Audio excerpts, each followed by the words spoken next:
តើមាសនឹងបន្តឡើងទៀតឬចុះយកកម្លាំងសិនឬយ៉ាងណា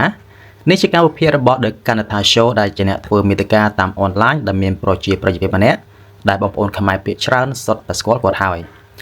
ការវិភាគរបស់គាត់មួយគឺផ្អែកទៅលើទិន្នន័យនិងបទពិសោធន៍ជាក់ស្ដែងរបស់គាត់ក្នុងការវិនិយោគដែលបងប្អូនអាចរៀនសូត្របានហើយប្រហែលជាអាចជោគជ័យដោយគាត់ដែរនេះជាការវិភាគរបស់គាត់នៅឆ្នាំ2025នេះមាសបានឡើងរហូតដល់ 50% ហើយតើយើងគួរតែចេះពេញចិត្តជាមួយលទ្ធផលនេះដែរឬទេតើប្រុងឲ្យវាឡើងមិនឈប់ដោយមិនឲ្យវាចុះសម្រាកយកកម្លាំងដើម្បីឡើងបន្តទៀតទៅឬបើឆ្នាំក្រោយមាសឡើងដល់$600ក្នុង1 G នេះខ្ញុំគិតថាវានៅស្ទើរផងតើហេតុអ្វីទី1នៅក្នុងប្រវត្តិសាស្ត្ររបស់សហរដ្ឋអាមេរិកមាសដែលខ្លួនមានគឺមិនដែលមានតិចជាង 20% នៃបំណុលរបស់ខ្លួនឯងទេថ្ងៃនេះតម្លៃមាស 8,000 តោនរាល់ថ្ងៃនេះតម្លៃមាស 8,000 តោនដែលសហរដ្ឋអាមេរិកកំពុងតែមានបើគិតតាមតម្លៃទីផ្សារក្នុងពេលនេះគឺវាស្មើត្រឹមតែ 10% នៃបំណុលរបស់ខ្លួនតែប៉ុណ្ណោះនេះបើចង់ឲ្យស្មើដល់ 20% ដោយកាលពីមុនតម្លៃមាសគឺត្រូវតែឡើងថ្លៃទៀតតិចខ្លីទៅមាសគឺសមតែនឹងឡើងដល់$800ក្នុង1 G ប៉ុន្តែខ្ញុំមិនដែលរំពឹងថានឹងឡើងដល់ខ្លាំងប៉ុណ្ណេះទេត្រឹមតែ$6អីហ្នឹងខ្ញុំលក់វាហើយ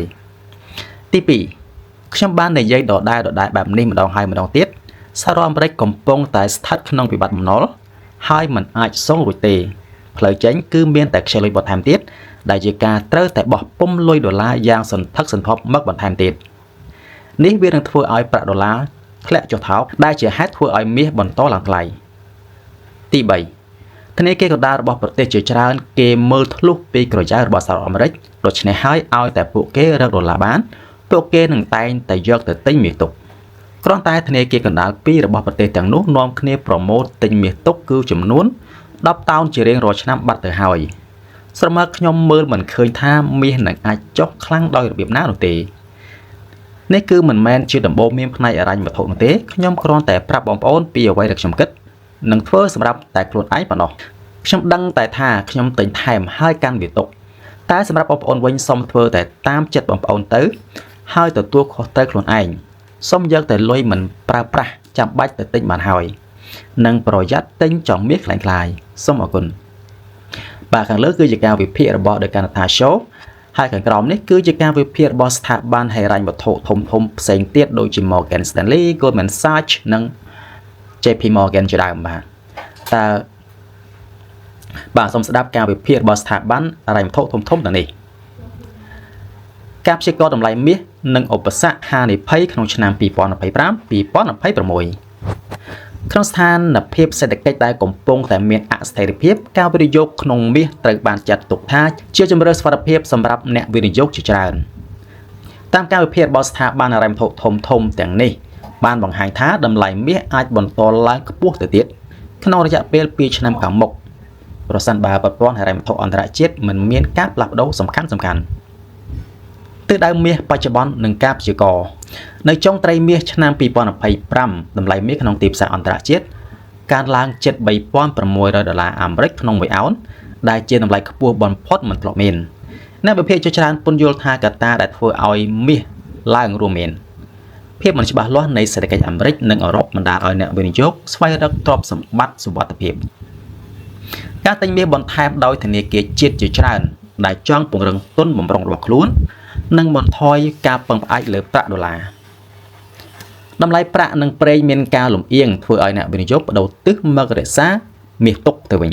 ស្ថាប័ន JP Morgan Research ព្យាករណ៍ថាតម្លៃមាសអាចឡើងប្រមាណ$3,765ក្នុង1អោននៅចុងឆ្នាំ2025បាទអញ្ចឹង JP Morgan ព្យាករណ៍ថាឡើងជិត$4,000ក្នុង1អោនបាទប៉ុន្តែបច្ចុប្បន្នគឺឡើងខ្លាំងមែនទែនគឺវាឡើងហួសការព្យាករណ៍ទៅទៀតដែលឡើងទៅ$4,360បាទក្នុង1អោនបាទអញ្ចឹងជាតម្លៃមួយដែលខ្ពស់ជាងការព្យាករណ៍នៅចុងឆ្នាំ2025នឹងអាចបន្តឡើងជិត$4,000ក្នុង1អោនក្នុងទិសដៅដូចគ្នានេះស្ថាប័ន Morgan Stanley ក៏រំពឹងថាតម្លៃមាសអាចកើនដល់$4,400ក្នុង1អោនប្រសិនបើកត្តាសេដ្ឋកិច្ចបន្តតាមទិសដៅនេះបាទអញ្ចឹង Morgan Stanley ក៏រំពឹងគឺត្រូវតែម្ដងបាទគឺតម្លៃមាសគឺជិត$4,000ក្នុង1អោន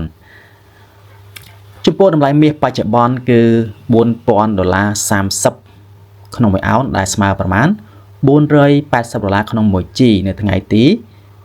31 ខែ 10 2025 នេះគណៈដៃគូមិនសាជឿថាតម្លៃមាសនឹងកើនប្រហែល 6% បន្ថែមទៀតក្នុងឆ្នាំក្រោយដោយសារភាពខ្សោយនៃប្រាក់ដុល្លារនិងតម្រូវការពីអ្នកទិញសំខាន់ៗនៅអាស៊ីស្ថាប័ននេះបានបញ្ជាក់ថាប្រសិនបើធនាគាររបស់អាមេរិកបន្តកាត់ការប្រាក់និងអត្រាអតិផរណាបន្តថយចុះតម្លៃមាសនឹងមានឱកាសឡើងទៅកំណត់ត្រាថ្មីក្នុងចំណោមទីផ្សារសំខាន់ៗឥណ្ឌានិងចិននៅតែជាប្រទេសដែលទិញមាសច្រើនបំផុតសម្រាប់គ្រឿងអលង្ការនិងរក្សាទុនបម្រុងការទាមទាររបស់ប្រទេសទាំងនេះគឺជាឧបករណ៍ជំរុញសំខាន់ដែលធ្វើឲ្យតម្លៃមាសឡើងថ្លៃអញ្ចឹងក្រៅពីការឡើងថ្លៃមាសមិនមែនបន្តឡើងរហូតអត់ចុះនោះទេទោះបីជាមានការលើកឡើងថាតម្លៃមាសនឹងកាន់បន្តកើនឡើងទៀតប៉ុន្តែបងប្អូនក៏ត្រូវដឹងពីឧបសគ្គនិងហានិភ័យមួយចំនួនដើម្បីការពារខ្លួនផងដែរទី1អត្រាការប្រាក់ខ្ពស់នៅសហរដ្ឋអាមេរិកប្រសិនបើ Federal Reserve គឺធនាគារអាមេរិកនឹងបន្តរក្សាឬបន្ថែមការប្រាក់ខ្ពស់ដើម្បីទប់ស្កាត់អតិផរណាវាអាចប៉ះពាល់ដល់តម្លៃមាសមាសជាទ្រព្យសម្បត្តិដែលមិនផ្ដល់ប្រាក់ចំណូលជាប្រចាំឆ្នាំដូច្នេះអត្រាការប្រាក់ខ្ពស់ធ្វើឲ្យអ្នកវិនិយោគបដូរទិសរកវិធីវិនិយោគផ្សេងៗដើម្បីទទួលបានអត្រាការប្រាក់ដែលល្អជាងភាពរឹងមាំនៃប្រាក់ដុល្លារតម្លៃមាសមានទំនាក់ទំនងបញ្ច្រាស់ជាមួយប្រាក់ដុល្លារនៅពេលដែលប្រាក់ដុល្លារខ្លាំងតម្លៃមាសនឹងធ្លាក់ចុះ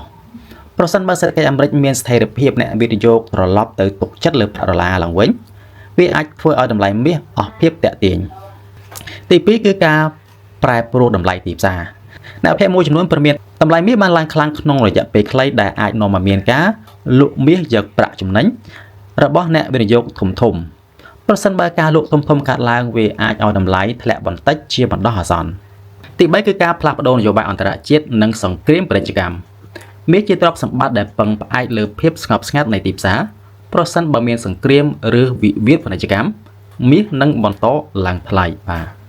អញ្ចឹងកាលណាមានសង្គ្រាមគឺថាភាគហ៊ុនផ្សេងៗហ្នឹងគឺមិនដំណើរការល្អទេអញ្ចឹងមនុស្សប្រកាសជាត្រូវដកលុយពីភាគហ៊ុនមកទិញមាសទុកវិញហើយក្រុមហ៊ុនមួយចំនួនគឺផ្ដល់ជា dividend បាទភាគលាភប្រចាំខែទៀតអញ្ចឹងអ្នកវិនិយោគប្រកាសជាបដូរទិសដៅប្រសិនបើសេដ្ឋកិច្ចល្អគេនឹងបដូរទិសដៅលក់មាសចេញមកទិញភាគហ៊ុនវិញបាទទី4ការធ្លាក់ចុះនៃតម្រូវការផ្នែកគ្រឿងអលង្ការប្រសិនបើតម្លៃមាសខ្ពស់ខ្លាំងពេកធ្វើឲ្យការទិញគ្រឿងអលង្ការនិងការប្រើប្រាស់ក្នុងឧស្សាហកម្មថយចុះវាអាចឲ្យតម្លៃមាសមានស្ថិរភាពឬថយបន្តិចវិញក្នុងពេលក្រោយជាចុងក្រោយបាទស្ថាប័នហិរញ្ញវត្ថុអន្តរជាតិភាគច្រើនជឿថាតម្លៃមាសនឹងបន្តឡើងក្នុងឆ្នាំ2025និងដល់ឆ្នាំ2026ទោះបីជាយ៉ាងណាអ្នកវិនិយោគត្រូវតែប្រុងប្រយ័ត្នចំពោះការប្រែប្រួលទីផ្សារនិងកត្តាផ្សេងៗទៀតដូចជាអត្រាការប្រាក់ជាដើមសម្រាប់ប្រទេសកម្ពុជាតម្លៃមាសក្នុងស្រុកតែងតែអាស្រ័យលើតម្លៃអន្តរជាតិអត្រាប្តូររវាងប្រាក់ដុល្លារនិងប្រាក់រៀលដូច្នេះអ្នកវិនិយោគគួរតែពិនិត្យព័ត៌មានឲ្យទាន់ពេលវេលា